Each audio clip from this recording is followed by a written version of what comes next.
அழைப்பு மணி சத்தம் கேட்க விரைந்து கதவை திறந்த பார்த்திபன். டே கதிரேசா, எப்படி இருக்க? பார்த்து பல வருடங்களாச்சு, வா வா.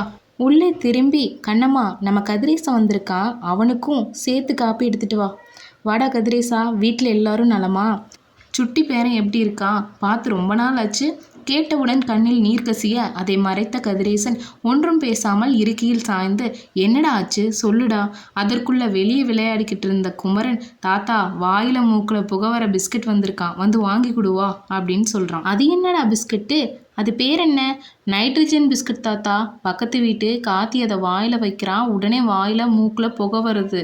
கேட்டால் தரமாட்டேங்கிறான், பெருசா பிகு பண்ணிக்கிறான். சரி இங்க பாரு, இந்த தாத்தாவுக்கு வணக்கம் சொல்லு, அவர் என்னோட நண்பர். ஹாய் தாத்தா சொல்லிட்டு உள்ளே போறான். உடனே கதிரேசன், டே அந்த பிஸ்கட்டை சாப்பிட்டு தான் என்னோட பேரன் இறந்துட்டான்டா. புள்ள கேட்குறானேன்னு நான் பாசமாக வாங்கி தந்த பிஸ்கட்டு அவன் உயிரை காவு வாங்கிச்சுடா. என்னடா சொல்கிற? லிக்விட் நைட்ரஜன் காற்றுல ஆவியாகிறதுடா. அதை நாக்கில் வச்சா புகை வரும், ஆனால் விழுங்கினா காற்றுலனா திடமாக மாறி தொண்டையில் அடைச்சிடும். மூச்சு திணறி ஒரு செகண்டில் இறந்துடுவாங்க. அதைத்தான் இப்போ உன் பேரன் கேட்டுட்ருக்கான். அவன் கேட்ட உடனே வாங்கி தராத, இந்த பிஸ்கட்டையே தடை செய்யணும். இதனால் எத்தனை பேர் சாக போகிறாங்களோ தெரியல. அந்த சோகத்தை மறக்கத்தான் நான் நகரத்தை விட்டு இந்த பூஞ்சோட கிராமத்துக்கே வந்தேன். உன் பேரனை பத்திரமா பார்த்துக்கடா. எனக்கு மனசே சரியில்லை. இப்போ உன் பேரனை காப்பாற்றின திருப்திலேயே கொஞ்சம் என் மனசு அமைதியாச்சு. நல்ல வேலைடா, நீ சரியான நேரத்தில் இதை பற்றி சொன்ன.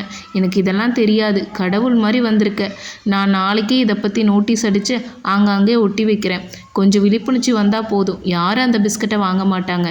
அந்த பிஸ்கட்டை தடை பண்ண சொல்லி அரசாங்கத்துக்கும் விண்ணப்பம் அனுப்பலான் இருக்கேன். நண்பனை கட்டியணைத்து கொண்டான் பார்த்திபன்.